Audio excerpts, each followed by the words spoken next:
नमस्कार दोस्तों, स्वागत है आप सभी का मेरे YouTube चैनल पर जिसका नाम है लॉ एंड जीके। दोस्तों यहाँ हम विधि विषय से संबंधित पिछले वर्षों में आए हुए सभी प्रश्न पत्रों को हल करते हैं और उस पर विचार विमर्श करते हैं। और आज की इस वीडियो में हम करने जा रहे हैं उत्तराखंड जुडिशियल सर्विसेज का 2016 का प्रारंभिक परीक्षा का प्रश्न पत्र। तो अगर आप यहाँ पर नए हैं और पहली बार ही आ रहे हैं इस चैनल पर, तो मैं कहूँगा कि इसको सबसे पहले आप जो है सब्सक्राइब कर लीजिए, क्योंकि आने वाली वीडियोस में भी हम काफ़ी प्रश्न पत्र जो है डिस्कस करेंगे और वो आपके लिए बहुत ही लाभदायक होगा, ऐसी हम आशा करते हैं। एंड अगर आपको एंड में वीडियो अच्छा लगे इसको ज़रूर लाइक कीजिएगा, शेयर कीजिएगा अपने फ्रेंड्स के साथ और सब्सक्राइब करना ना भूलें। और सब्सक्राइब करते टाइम बेल आइकन पर ज़रूर क्लिक करें ताकि आपको हमारे आने वाले वीडियोज़ की नोटिफिकेशन टाइम से मिल जाए। और फ्रेंड्स, अगर आपको हमारा चैनल पसंद आ रहा है और हमारी वीडियो पसंद आ रही है, आपके लिए हेल्पफुल है, तो आप जो है सुपर थैंक्स भी दे सकते हैं। सुपर थैंक्स देखिए हर वीडियो के नीचे शेयर, लाइक और सुपर थैंक्स होता है। तो सुपर थैंक्स पर आप क्लिक करेंगे तो आप अपनी स्वेच्छा से कुछ भी अमाउंट जो है दान कर सकते हैं। कम से कम 20 रुपये से शुरू होता है और जितना आपकी इच्छा है उतना आप दान कर सकते हैं। तो पहला भाग है सामान्य ज्ञान। प्रश्न 1 क्या है, देखिए, निम्नलिखित में से कौन सा संविधान संशोधन जीएसटी से संबंधित है? वो था 101वां संविधान संशोधन, डी इसका उत्तर रहेगा। अभी देखिए 105वां संशोधन आ चुका है, तो हो सकता है कि उसमें से भी प्रश्न पूछ लें। 102 से और 105 जो है बहुत ही महत्वपूर्ण है, तो उनको आप देख लीजिएगा।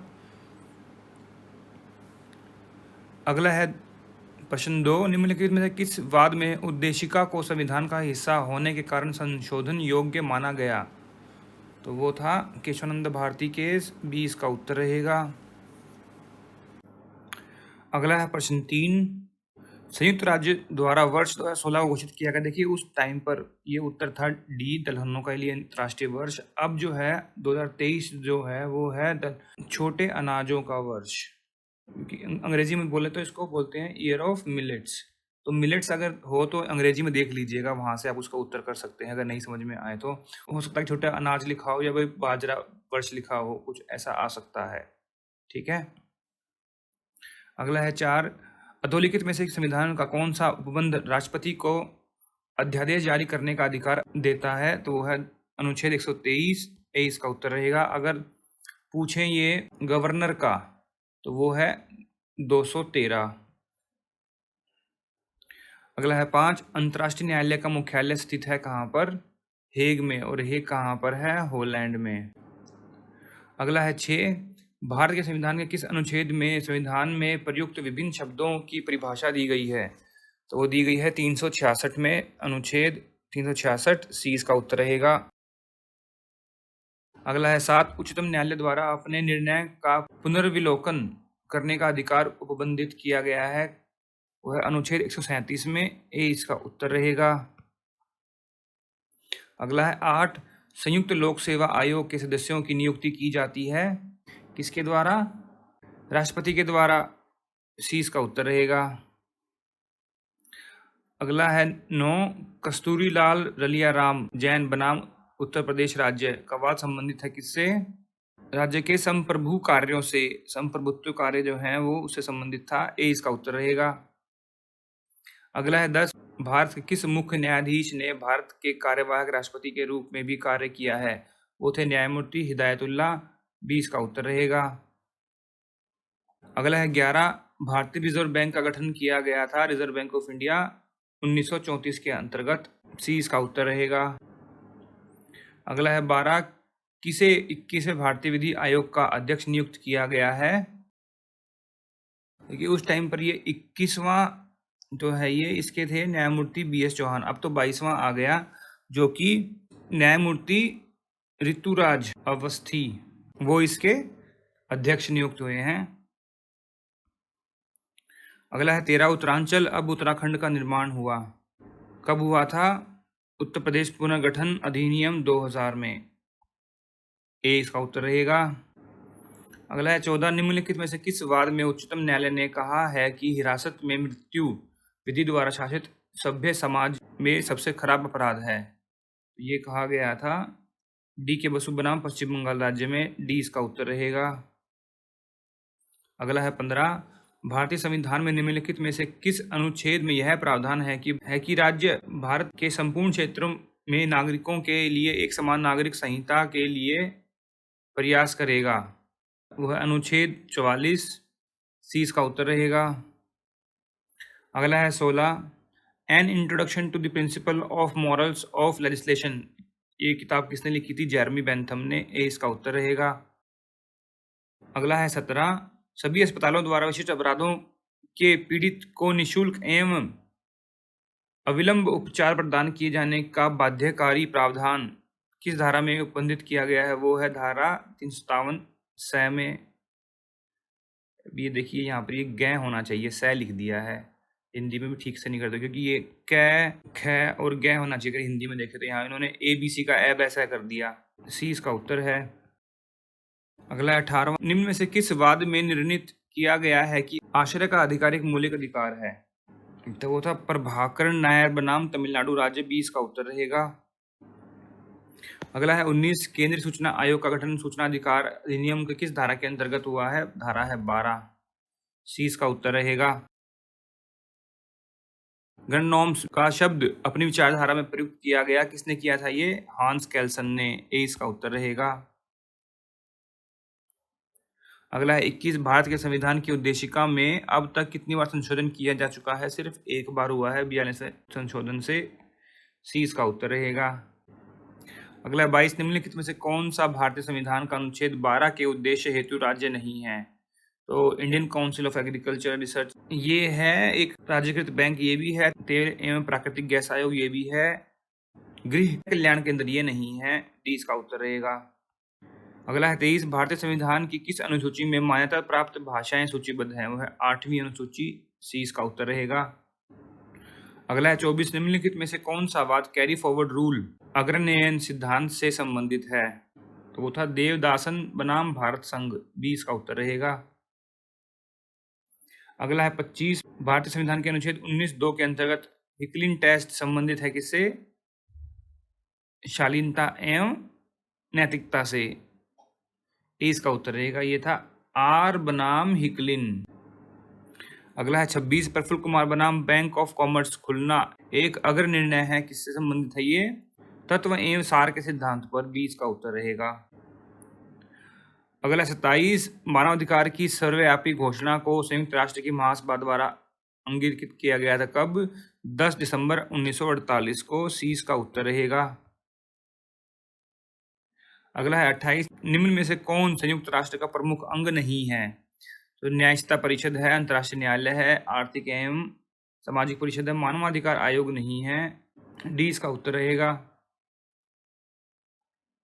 अगला है 29, अधिवक्ता अधिनियम के निम्न से किस उपबंध के अंतर्गत उच्चतम न्यायालय को किसी अधिवक्ता के व्यावसायिक दुराचार के संबंध में निर्णय देने का अधिकार है? वो है धारा 38, डी इसका उत्तर रहेगा। अगला है 30, डिजूरे बेली एक पैसिस पुस्तक के लेखक कौन है? किसने लिखी है ये लिखी है ह्यूगो ग्रोशियस ने, ए इसका उत्तर रहेगा। अगला 31, निम्नलिखित विधि शास्त्रियों में से कौन ऐतिहासिक विचारधारा के प्रवर्तक हैं? उसे सेविनी, 20 का उत्तर रहेगा। अगला है 32, समाजवाद और पंथ निरपेक्ष शब्दों को भारतीय संविधान के आमुख में कौन से संशोधन द्वारा जोड़ा गया था? अभी बताया था कि देखिए उद्देशिका में सिर्फ एक ही संशोधन हुआ है, वो हुआ है 42वां, सी इसका उत्तर हो गया। अगला है 33, भारतीय संविधान सभा ने जनगण मन अधिनायक जय हे को राष्ट्रगान के रूप अंगीकृत किया था कब? 24 जनवरी 1950 को, ए इसका उत्तर रहेगा। अगला है 34, जस्टिस जगदीश सिंह कहर, न्यायमूर्ति लिखना था यहाँ पर, को भारत के राष्ट्रपति ने उच्चतम न्यायालय के 44वें मुख्य न्यायाधीश के रूप में शपथ दिलाई। तो देखिए ये तो हो गया पुराना, तो उस टाइम पर जिसका उत्तर था ए। अभी जो है 50वें आ गए हैं मुख्य न्यायाधीश हमारे, कौन है?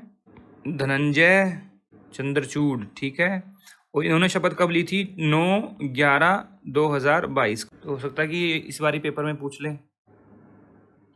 अगला है 35, उच्चतम न्यायालय ने निम्न में से किस वाद में निर्णित किया है कि भारत रत्न, पद्म विभूषण और पद्म भूषण तथा पद्मश्री संविधान के अनुच्छेद 18A के अर्थ में उपाधि के समकक्ष नहीं है?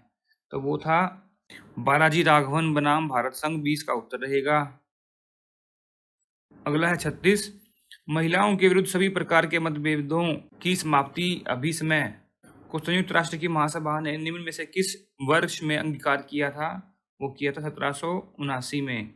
डी इसका उत्तर रहेगा। अगला है 37, मॉन्ट्रियल प्रोटोकॉल संबंधित है किससे? ओजोन परत के टूटने से। बी इसका उत्तर रहेगा। अगला है 38, पेटेंट कॉपीराइट ट्रेडमार्क क्या है ये? के स्वामित्व एवं सुखाचार के अधिकार को कहा जाता है अमूर्त स्वामित्व। ए इसका उत्तर रहेगा। अगला है 39, सुरक्षा परिषद के अस्थायी सदस्य चुने जाते हैं 2 वर्षों के लिए। बी इसका उत्तर रहेगा। अगला है 40, विश्व बौद्धिक संपदा संगठन का मुख्यालय स्थित है जिनेवा में। बी इसका उत्तर रहेगा।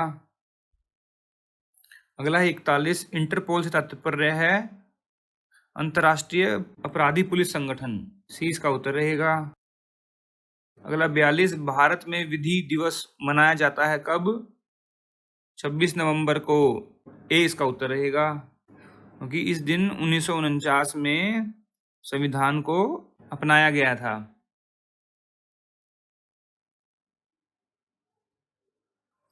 अगला है 43, एक राज्य में मुख्यमंत्री सहित मंत्रियों की अधिकतम संख्या हो सकती है कितनी? राज्य की विधानसभा की कुल संख्या 15%। बी इसका उत्तर रहेगा। और ये कहाँ पर लिखा गया है? लिखा गया है अनुच्छेद 164 के 1 क में। अगला है 44, दंड प्रक्रिया संहिता में प्ली बार्गेनिंग का नया अध्याय जोड़ा गया था आपराधिक विधि संशोधन 2005 के द्वारा। ए इसका उत्तर रहेगा। अगला है 45, नाज फाउंडेशन, ये देखिए इतना ही लिखा है, बनाम दिल्ली राज्य है ये, तो किससे संबंधित था ये?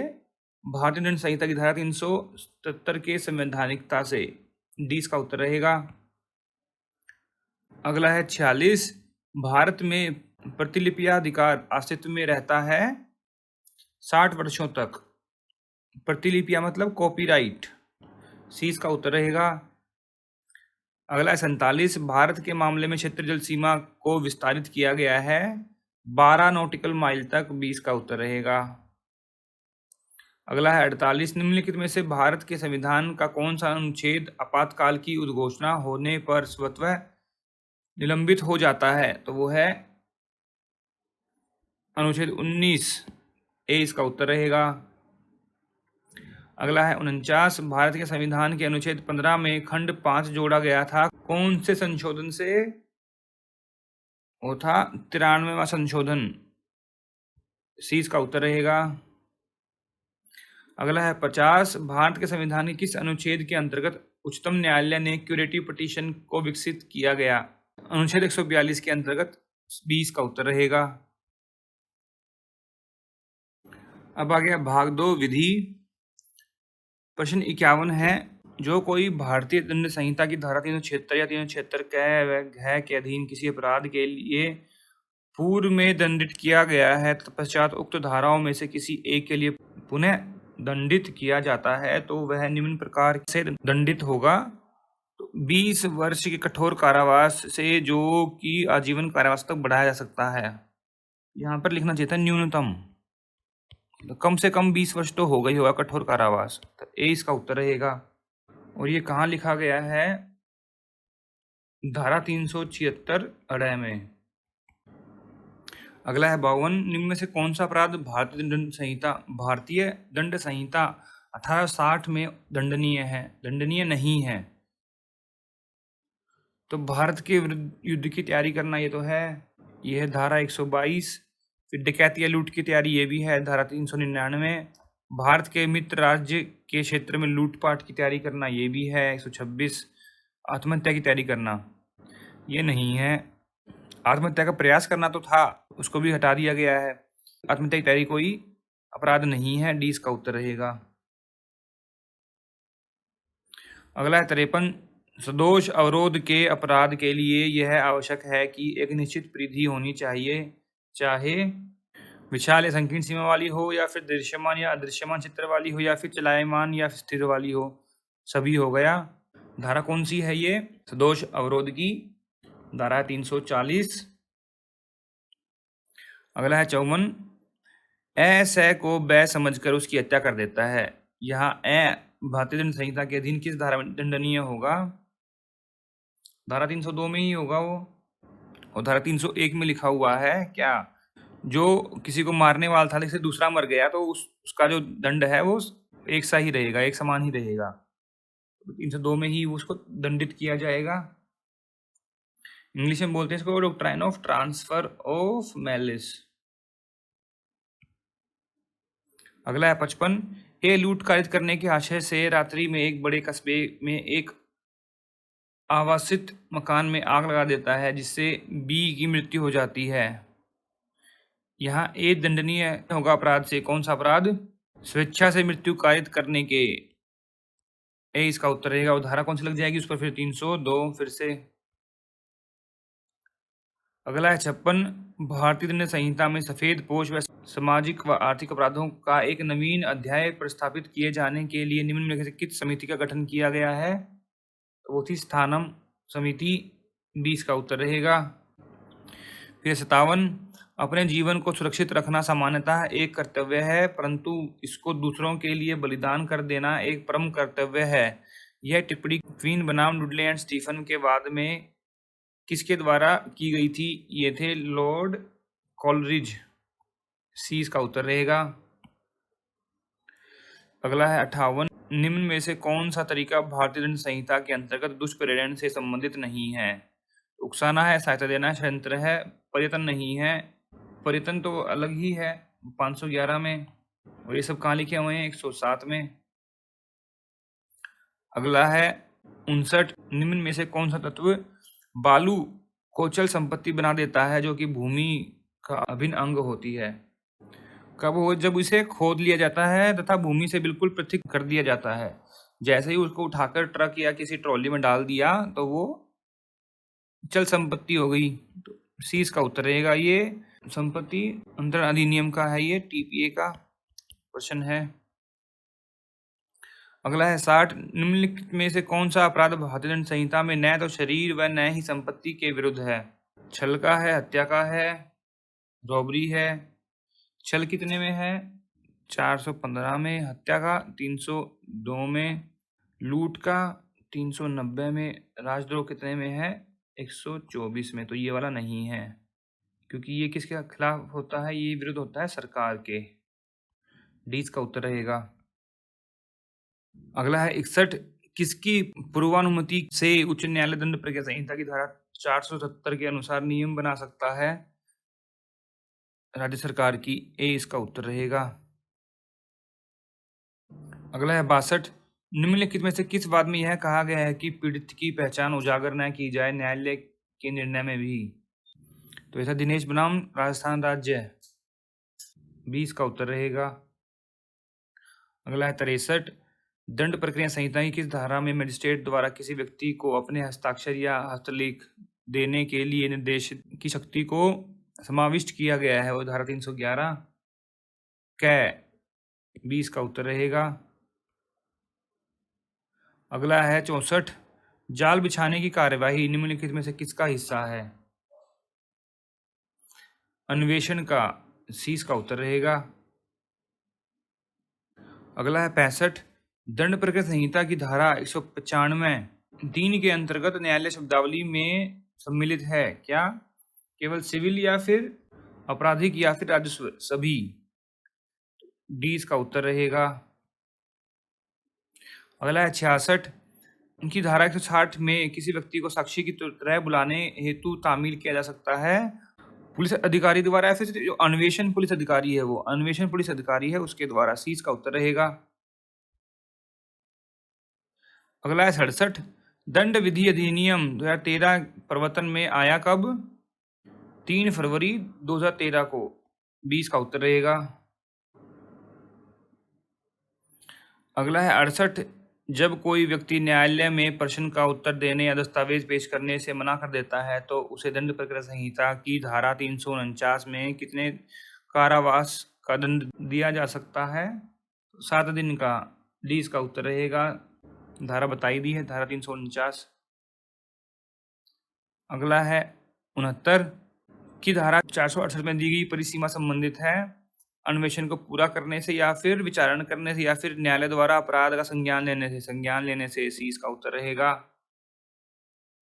अगला 70, साधारणतया एक अपराध के विचारण का स्थान वहां है जहां वह अपराध कारित किया गया है। ए इसका उत्तर रहेगा। धारा कौन सी है ये? 177। अगला है 71, धारा 125 सभी व्यक्तियों पर लागू हो चाहे वह किसी धर्म का हो। यह कौन से केस में बोला गया था? ये बोला गया था मोहम्मद अहमद बनाम शाहबानो बेगम। बी इसका उत्तर रहेगा। अगला है 72, दंड प्रक्रिया संहिता की धारा 164 की परिधि में आने वाले कथन बयान को अभिलिखित किया जा सकता है किसी न्यायिक व मेट्रोपॉलिटन मजिस्ट्रेट के द्वारा, चाहे वह उसका क्षेत्राधिकार है या नहीं है। सी इसका उत्तर रहेगा।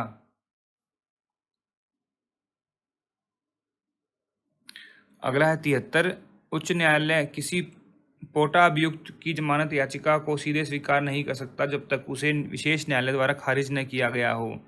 कौन से केस में बोला गया था ये था गुजरात राज्य बनाम सलीम भाई अब्दुल गफूर शेख। बी इसका उत्तर रहेगा।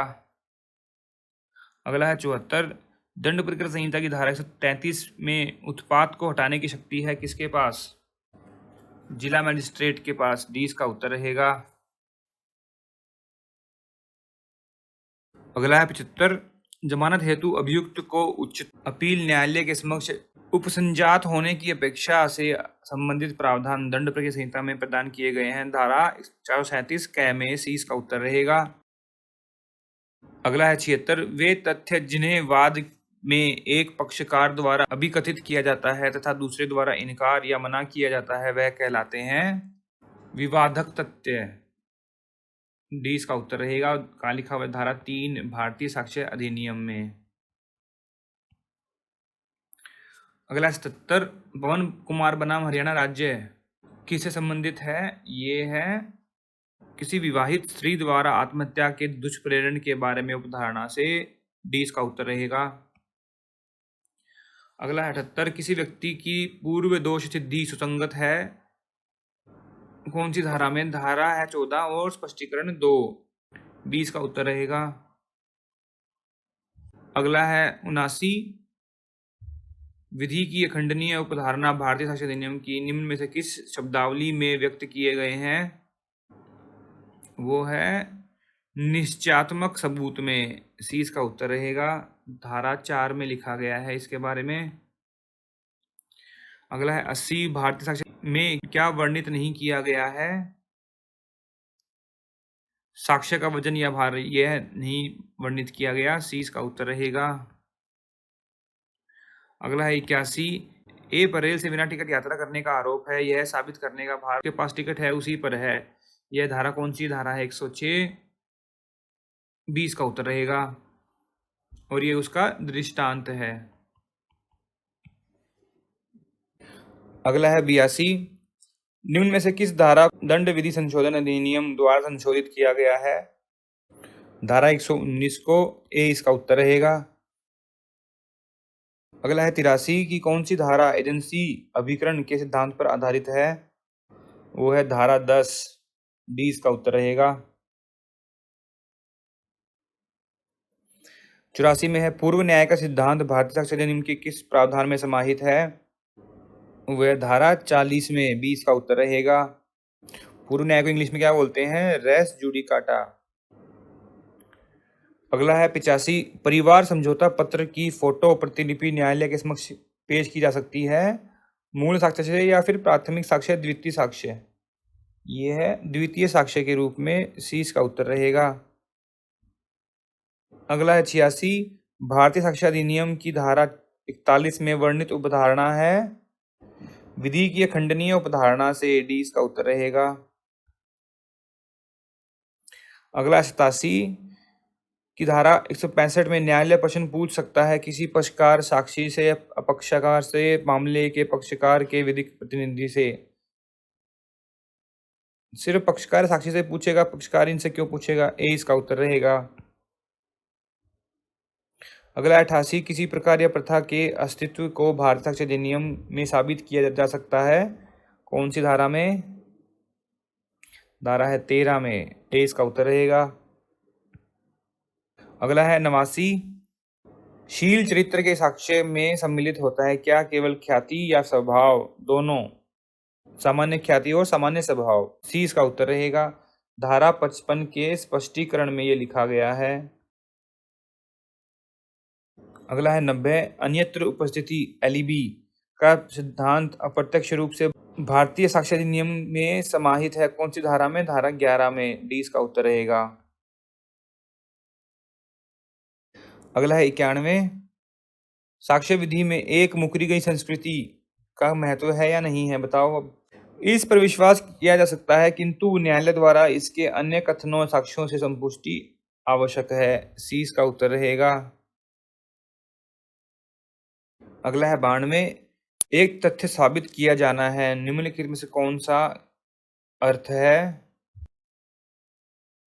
वो है क्विड प्रोबेंडम, ए इसका उत्तर रहेगा। इसको क्या बोलते हैं? और फैक्टम प्रोबेंडम भी बोलते हैं। अगला है 93, निम्नलिखित में से किस उदाहरण में साक्ष्य का अर्थ है ये एक तथ्य जिसमें एक निष्कर्ष नियम के रूप में है? वो है परिस्थिति जन्य साक्ष्य, 20 का उत्तर रहेगा। अगला है 94, निम्न में से किस वाद में यह कहा गया कि भारतीय साक्ष्य अधिनियम की धारा 27 इस अधिनियम की धारा 24, 25 और 26 का अपवाद है? वो था इनायतुल्लाह बनाम महाराष्ट्र राज्य में, तो 20 का उत्तर होना चाहिए। और पी कोटैया में भी बोला गया था कि 27 जो धारा 26 है वो 27 का अपवाद है, तो पी कोटैया भी इसका उत्तर हो सकता है, बट 20 का होना चाहिए क्योंकि तीनों इसमें लिखे गए थे इनायतुल्लाह वाले केस में। अगला है 95, गुप्त सूचनाएं निम्न में से किसको दिए जाने पर संरक्षित है भारतीय साक्ष्य अधिनियम के अनुसार? तो वह विधिक सलाहकार को, सी इसका उत्तर रहेगा। धारा 126 में यह लिखा गया है। अगला 96, निम्न में से किस वाद में उच्चतम न्यायालय ने एक मृत्युकाली घोषणा को अस्वीकृत किया था जो मजिस्ट्रेट के द्वारा अभिलिखित की गई थी किंतु घोषणा करने वाले ने इस पर हस्ताक्षर नहीं किए थे? वो था उत्तर प्रदेश राज्य बनाम शीशपाल सिंह, 20 का उत्तर है। अगला 97, सिविल मामलों में तथ्य जो किसी व्यक्ति के शील चरित्र से संबंधित है जो उसके प्रतिकर को सब प्रभावित करता है उसे मिलना चाहिए, सुसंगत है, ए इसका उत्तर है। धारा कौन सी है? 55। अगला 98, उत्तरजीविका की उपधारणा किस धारा में समाहित है? 107 में। मृत्यु की उपधारणा कितने में है? 108 में। अगला है 99 की धारा 59 में किसी दस्तावेज की अंतर्वस्तु को साबित किया जा सकता है प्राथमिक या फिर द्वितीय साक्ष्य द्वारा, सी इसका उत्तर रहेगा। अगला है 100, एसटीडी बूथ पर जहां पर अभियुक्तों ने आपस में बातचीत की थी उस लिए की सूचना भी धारा 37 साक्ष्य अधिनियम के हेतु सुसंगत होती है। यह उच्चतम न्यायालय ने कहा था कौन से वाद में? ये था अवथागीर बनाम राज्य, डी इसका उत्तर रहेगा। अगला है 101, एक न्यायालय द्वारा जारी किया गिरफ्तारी का वारंट का निष्पादन किया जा सकता है भारत के किसी भी स्थान में, 20 का उत्तर रहेगा। धारा कौन सी है? 77।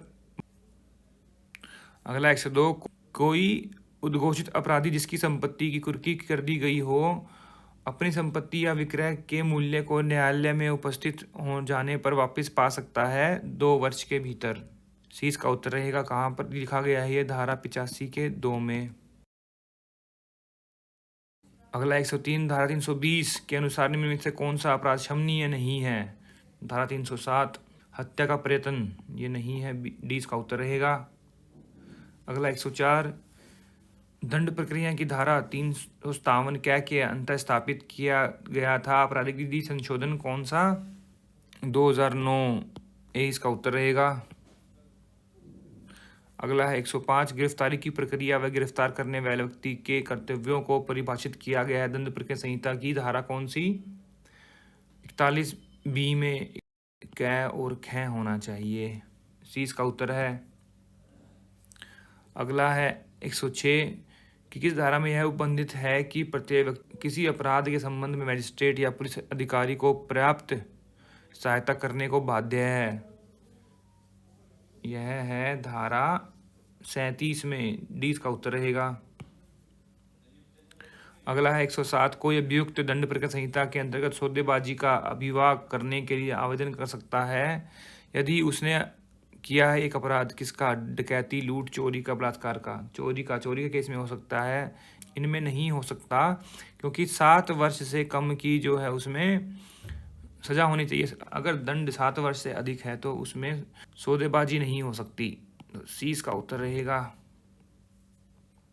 108, समुचित सरकार किसी अभियुक्त की सजा के दंडादेश का बिना उसकी सहमति के लघुकरण कर सकती है। ये धारा कौन सी है? 433, 20 का उत्तर रहेगा। 320 में क्या है? देखिए, अभी बताया था ऊपर। अगला 109, केस डायरी या पुलिस डायरी एक महत्वपूर्ण दस्तावेज है जो प्रयोग किया जाता है जांच हेतु या अन्वेषण हेतु। अन्वेषण हेतु, 20 का उत्तर रहेगा। धारा कौन सी है? 172। अगला 110, दंड प्रक्रिया संहिता में कितने अध्याय व धाराएं समाहित की हुई हैं? 37 अध्याय और 484 धाराएं हैं। 20 का उत्तर रहेगा। अगला 111, महिलाओं का लैंगिक उत्पीड़न परिभाषित किया गया है 354 कै में। यहाँ पे ए है, ये 20 का उत्तर रहेगा। अपराध एक ऐसा कृत्य है जो विधि द्वारा निषिद्ध है तथा समाज के नैतिक मनोभावों के प्रतिकूल दोनों ही होता है। यह परिभाषा किसने दी है? स्टीफन ने। 20 का उत्तर रहेगा। अगला 113, निम्न में से कौन सा तत्व अपराध का एक आवश्यक तत्व नहीं है? मानव प्राणी होना चाहिए, दुराशय होना चाहिए, आपराधिक कार्य, उद्देश्य नहीं है। उद्देश्य कोई आवश्यक तत्व नहीं है। 20 का उत्तर रहेगा। कई लोग बिना उद्देश्य के भी कार्य करते हैं और कई ऐसे अपराध हैं जो जिनमें उद्देश्य की आवश्यकता नहीं होती। अगला 114, दांडिक विधि में अपराध की सन्निकटता का सिद्धांत जिस अपराध के दायित्व का विनिश्चय करने हेतु असंगत है वो है दुष्प्रेरण व षड्यंत्र में। 20 का उत्तर रहेगा। अगला है 115, भारतीय दंड संहिता की धारा 324 व धारा 326 में मुख्य अंतर है हथियारों का साधन के प्रयोग में। तो सी इसका उत्तर रहेगा। अगला 116, कोई व्यक्ति जो एक ऐसा कार्य करता है जिससे जनधारणा को या जो आपस में रहते हैं आसपास की संपत्ति पर अभियोग करते हैं का सामान्य क्षति, संकट या शोभ कारित करता है अपराध का, वह लोक उत्पात का अपराध करता है। कौन सा? लोक उत्पात अपराध करता है। कौन सा? लोक उत्पात का। 20 का उत्तर रहेगा। धारा कौन सी है? धारा है 268। अगला 117, निम्न में से कौन सा अपराध सही सुमेलित नहीं है? 171 है, रिश्वत है, गैर निर्वाचन में असम्यक असर है। रिश्वत लेने के लिए दंड यह दिया गया है अडय में, घय में नहीं है, ये जय में है। तो उत्तर क्या हो गया? सी। अगला 118, जहां वह राशि अभियुक्त नहीं की गई है जितनी एक जुर्माना हो सकता है वहां अपराधी जिस राशि के जुर्माने के लिए दायी है वह है असीमित परंतु अत्यधिक नहीं। 20 का उत्तर रहेगा। और धारा कौन सी है? धारा 63 में लिखा गया है भारतीय दंड संहिता में।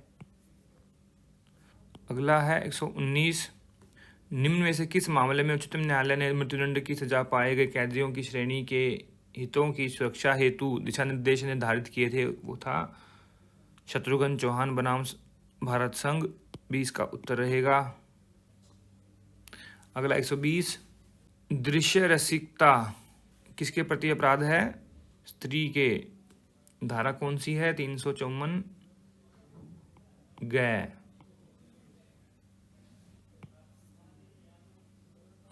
अगला 121, किसी व्यक्ति को धार्मिक पूजा व धार्मिक सम्मेलन को करने से रोकने के लिए किया गया अपराध कौन सी धारा में है? 296 में। 20 का उत्तर रहेगा। अगला 122, भारतीय दंड संहिता की धारा 195 क्या संबंधित है किससे? किसी व्यक्ति को मिथ्या साक्ष्य देने के लिए धमकी देने से। सी इसका उत्तर रहेगा। अगला 123, कै को जान से मारने के आशय से उस पर गोली चलाता है किंतु कै चोट से बच जाता है। यहाँ पर क्या भारतीय दंड संहिता में निम्न में से किस अपराध के लिए उत्तरदायी होगा? हत्या के प्रयत्न के 20 का उत्तर हो गया, धारा 307 लग जाएगी।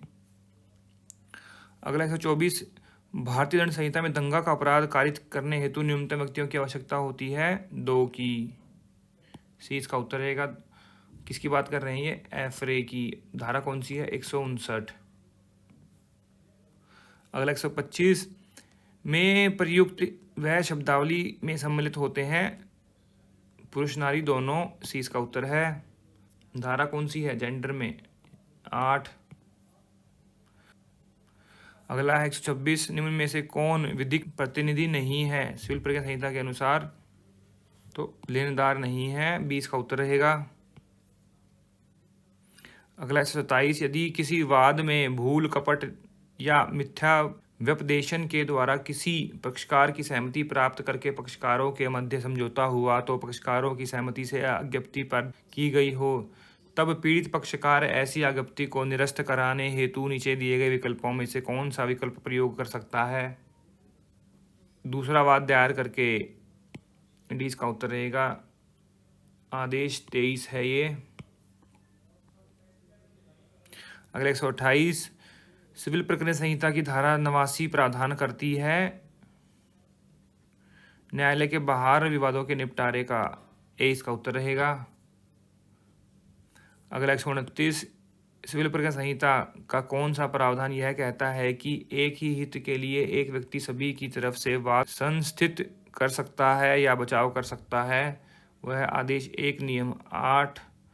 सी इसका उत्तर रहेगा।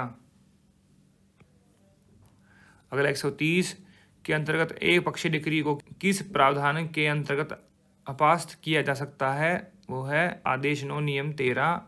डी इसका उत्तर रहेगा। अगला 131, दीवानी प्रक्रिया संहिता के अंतर्गत दायर कैविएट कितने दिनों तक प्रभावी रहती है? 90 दिनों तक। डी इसका उत्तर है। अगला 132, सिविल प्रक्रिया संहिता के अंतर्गत निम्नलिखित में से किसे न्यायालय में व्यक्तिगत उपस्थिति से छूट पाने का अधिकार नहीं है? संघ सरकार के मंत्री, राष्ट्रपति या मंत्री विश्वविद्यालय के कुलपति को नहीं है। डी इसका उत्तर रहेगा। अगला 133, ए बी 1000 रुपये के लिए सी के विरुद्ध वाद लाते हैं। सी का एक ऋण जो केवल एक द्वारा उसे शोध्य है। यहाँ सी उस निर्णय का मुजरा कर सकता है? नहीं कर सकता। तो डी इसका उत्तर रहेगा। आदेश है ये 8 नियम 6।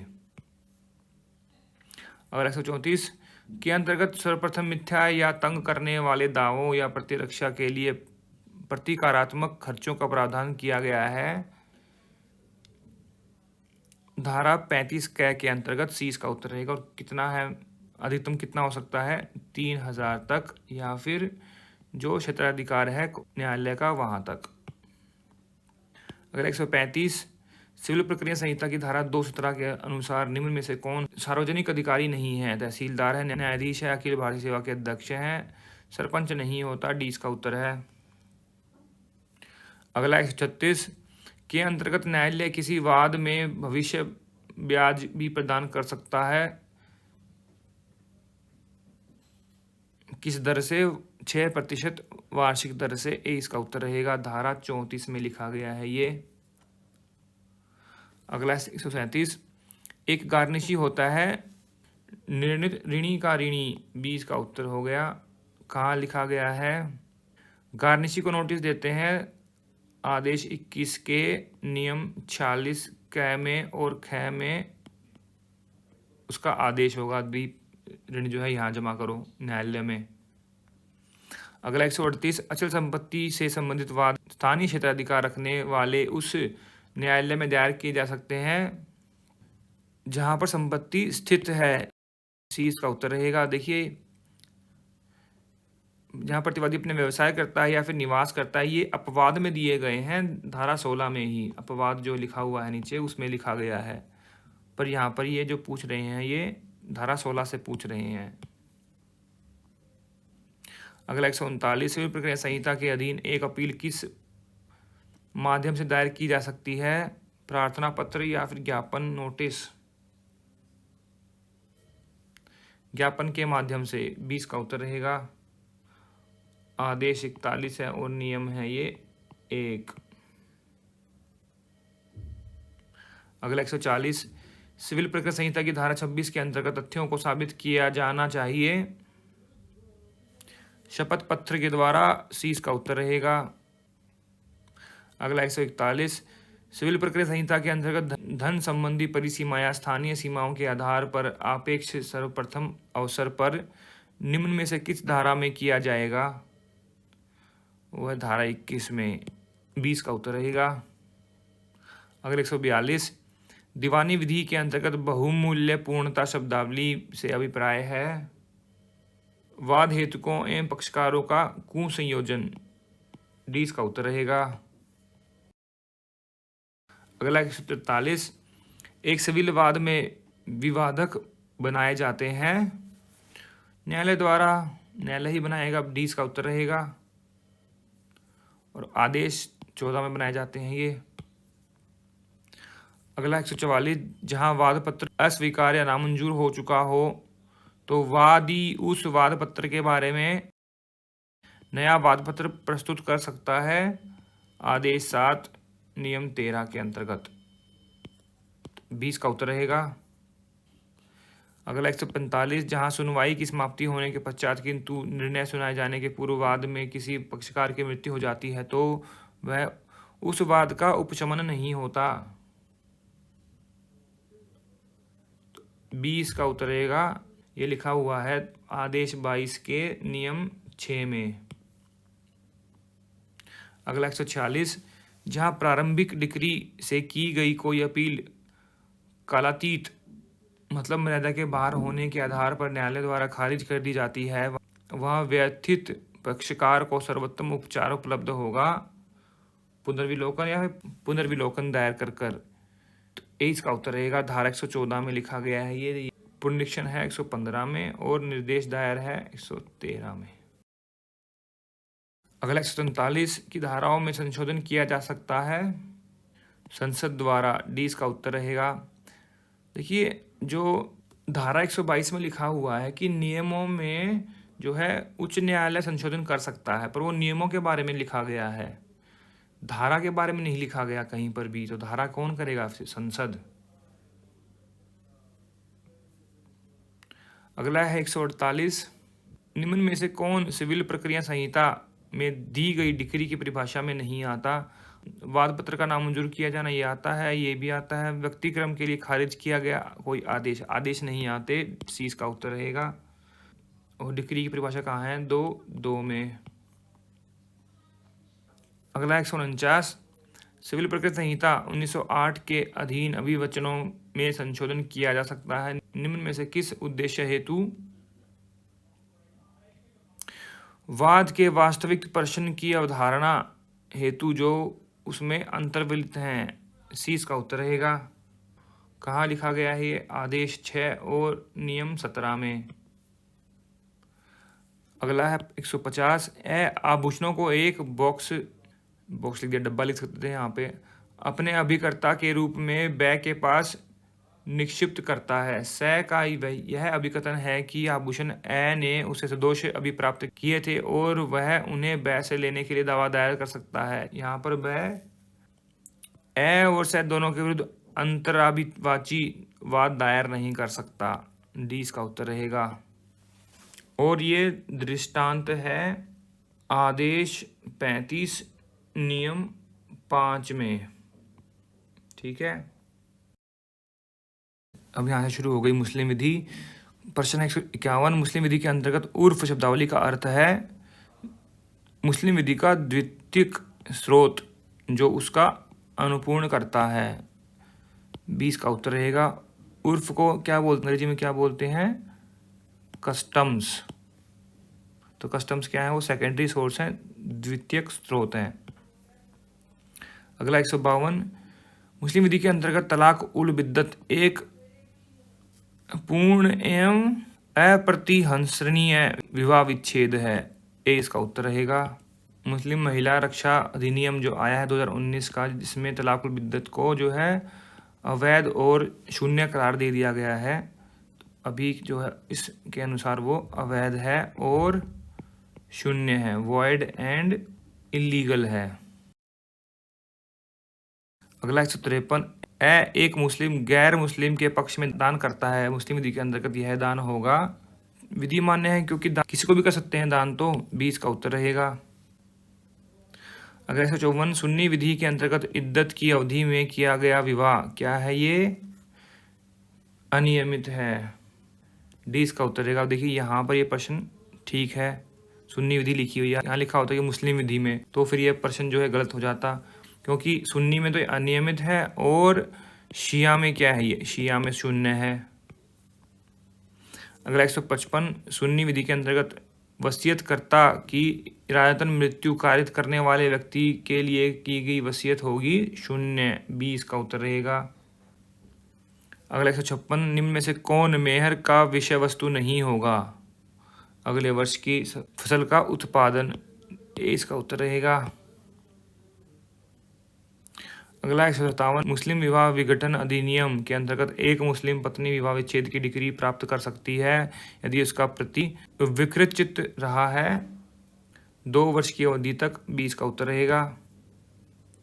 अगला 158, मुस्लिम विधि के अंतर्गत गर्भस्थ शिशु के लिए की गई वसीयत वैध है यदि जीवित पैदा हो जाता है वो 6 माह के अंतर्गत, यदि वह सुन्नी है वो 10 माह शिया है, तो 30 का उत्तर रहेगा। अगला 159, किसी मुस्लिम द्वारा बच्चे की धर्मजता की अभिस्वीकृति होती है अखंडनीय। 20 का उत्तर रहेगा। अगला 160, पति द्वारा मुस्लिम धर्म से सपरिवर्तन के कारण विवाह का विच्छेद प्रभावी होता है तत्कालिक। 30 का उत्तर रहेगा। लेकिन अगर जो पत्नी अगर धर्म परिवर्तन कर ले तो उसका नहीं होता, वो न्यायालय की घोषणा के अनुसार होगा। अगला 161, एक मुस्लिम द्वारा किया गया दान रद्द किया जा सकता है कब्जा अंतरण के पूर्व। इसका उत्तर है। अगला 162, भारत के पूर्व कार्याधिकार हक शुफा का उद्गमन स्रोत कहा जा सकता है मुस्लिम विधि को। 20 का उत्तर रहेगा। अगला 163, साक्ष्यों के अभाव में ये एक सुन्नी विवाह होता है अनियमित। 20 का उत्तर रहेगा। अगला 164, यदि विवाह के पूर्व कोई महिला अपने मेहर संबंधी सभी अधिकारों को छोड़ने के संबंध में कोई बंदी या करार करती है या बिना मेहर के विवाह के लिए करार करती है तो यह अनुबंध करार होगा अविधि मान्य। 20 का उत्तर है।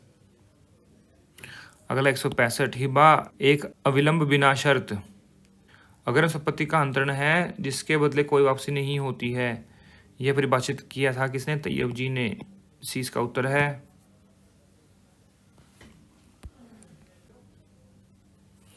अगला 166, निम्न में से कौन पूर्व क्रयाधिकार हक शुफा के अधिकार हेतु मांग या दावा नहीं कर सकता, शरीक कर लेगा, खलित कर लेगा, जार कर लेगा, पूर्वाधिकार का दावा करने वाले रिश्तेदार नहीं कर सकते। 20 का उत्तर रहेगा।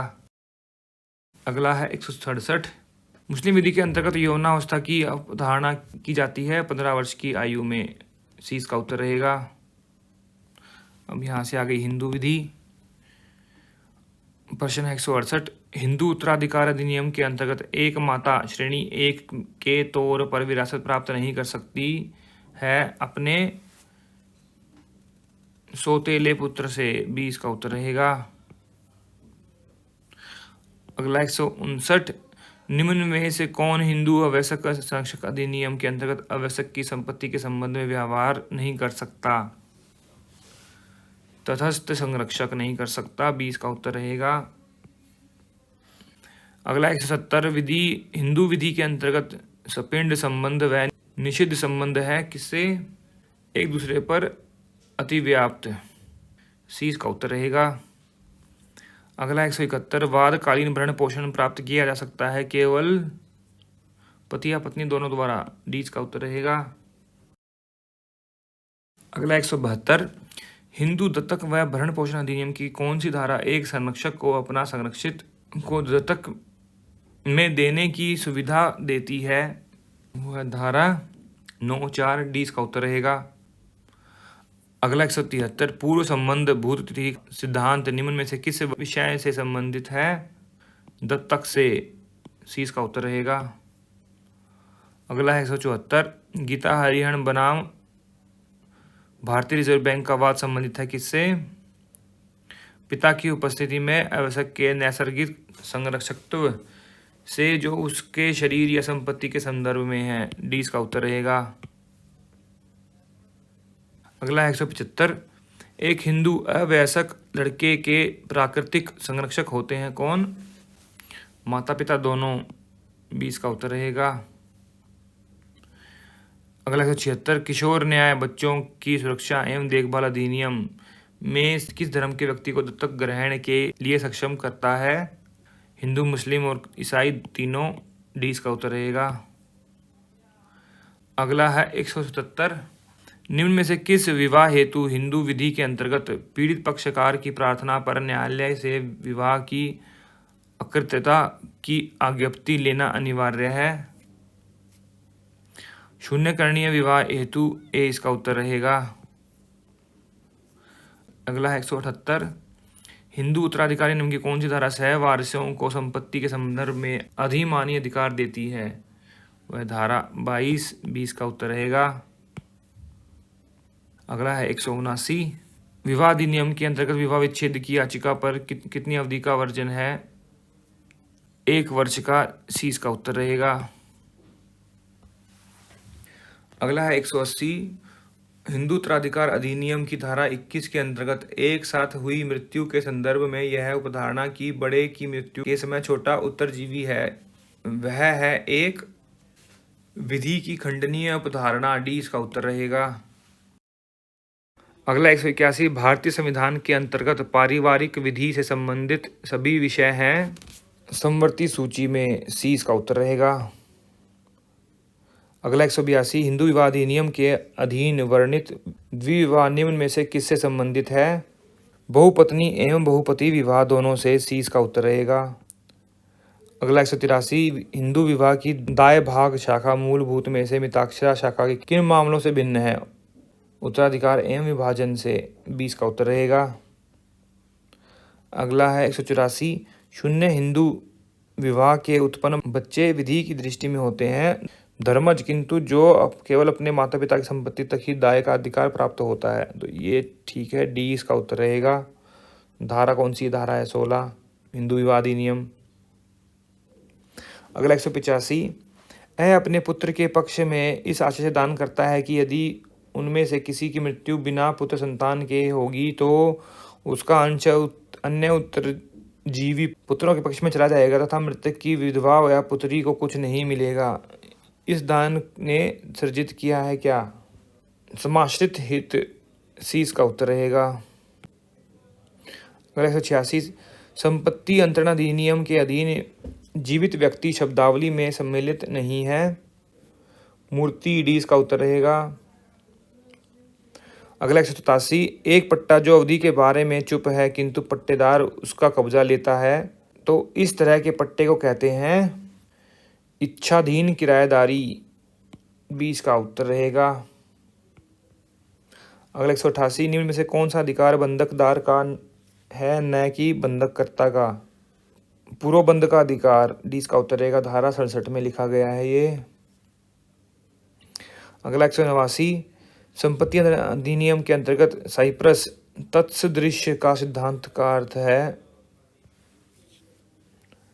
जहां तक संभव हो या फिर लगभग करीब तक, दोनों ही हो गए, सी इसका उत्तर रहेगा। अगला 190 निम्न में से कौन सा संबंध संपत्ति अंतर अधिनियम को प्रभावित करने के संदर्भ में अनुचित प्रभाव की श्रेणी में नहीं आता है? तो वह ग्राहक व दुकानदार का, 20 का उत्तर रहेगा।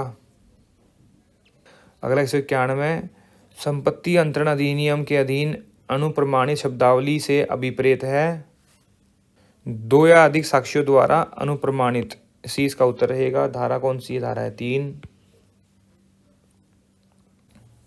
अगला 192 ब स व द को एक दान देता है, ब व स दान को स्वीकार करते हैं परंतु द दान को स्वीकार करने से इनकार कर देता है।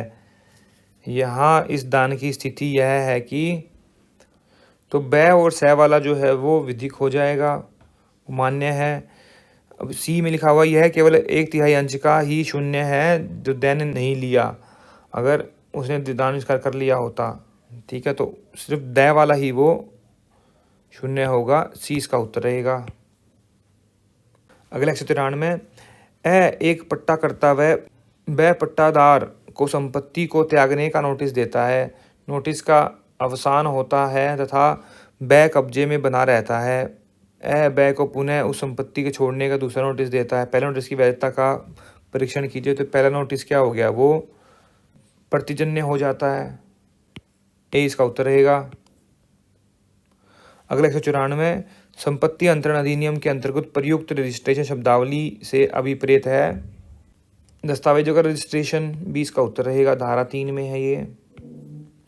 अगला है 195, संपत्ति अंतरण अधिनियम की धारा 43 में सन्निहित सिद्धांत है किसका, विबंध द्वारा परिपोषण का, सी इसका उत्तर रहेगा।